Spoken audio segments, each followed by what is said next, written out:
ಬೆಳಗಾವಿಯಲ್ಲಿ ಕೂಡ ಲೋಕಾಯುಕ್ತ ರೇಡ್ ಆಗಿದೆ. ಬೆಂಗಳೂರಿನ ಕಮರ್ಷಿಯಲ್ ಟ್ಯಾಕ್ಸ್ ಇಲಾಖೆಯ ಅಸಿಸ್ಟೆಂಟ್ ಕಮಿಷನರ್ ಮನೆ ಮೇಲೆ ರೇಡ್ ಆಗಿದೆ.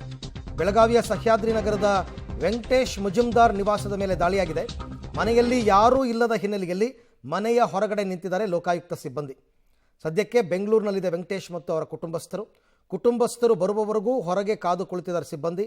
ವಾರಕ್ಕೆ ಒಮ್ಮೆ ಬೆಳಗಾವಿಗೆ ಬರ್ತಾ ಇದ್ರು ಈ ಅಧಿಕಾರಿ ವೆಂಕಟೇಶ್. ಮೂಲತಃ ಬೆಳಗಾವಿಯವರು, ಕೆಲಸ ಮಾಡ್ತಾ ಇರೋದು ಬೆಂಗಳೂರಿನ ಕಮರ್ಷಿಯಲ್ ಟ್ಯಾಕ್ಸ್ ಇಲಾಖೆಯ ಅಸಿಸ್ಟೆಂಟ್ ಕಮಿಷನರ್.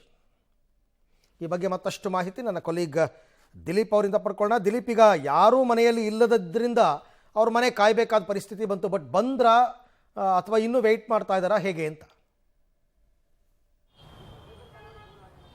ಹೌದು ಅರವಿಂದ್, ಏನು ಬೆಂಗಳೂರಿನ ಕಮರ್ಷಿಯಲ್ ಟ್ಯಾಕ್ಸ್ ಎಸಿ ಆಗಿತ್ತಂತ ವೆಂಕಟೇಶ್ ಮುಜುಮ್ದಾರ್ ಮನೆ ಮೇಲೆ ರೇಡ್ ಆಗಿರುವಂಥದ್ದು.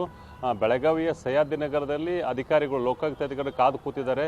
ಅವರ ಕುಟುಂಬಸ್ಥರು ಯಾರಾದರೂ ಬರಬೇಕು ಹಾಗೆ ಅಂದರೆ. ಆದರೆ ಇದುವರೆಗೇನು ಮಾಹಿತಿ ಪ್ರಕಾರ ಯಾರೊಬ್ಬರು ಕೂಡ ಬಂದಿಲ್ಲ. ಪ್ರತಿ ವಾರಕ್ಕೆ ಒಂದು ಸಾರಿ ಬೆಳಗಾವಿಗೆ ಭೇಟಿ ಕೊಡ್ತಾ ಇದ್ರು, ಈ ಮನೆಯಲ್ಲಿ ಇರ್ತಾ ಇದ್ರು ಅಂತ ಮಾಹಿತಿ ಇರುವಂಥದ್ದು. ಹೀಗಾಗಿ ಬೆಳಗ್ಗೆಯಿಂದಲೇ ಲೋಕಾಯುಕ್ತ ಅಧಿಕಾರಿ ಅವರ ಮನೆ ಮುಂದೆ ಕೂಡ ನಿಂತ್ಕೊಂಡು ಅವರ ಬರುವಿಕೆಗಾಗಿ ವೇಟ್ ಮಾಡ್ತಾ ಇರುವಂಥದ್ದು ಅರವಿಂದ್. ಓಕೆ, ಥ್ಯಾಂಕ್ ಯು ತಮ್ಮೆಲ್ಲ ಮಾಹಿತಿಗೆ ದಿಲೀಪ್, ಧನ್ಯವಾದ.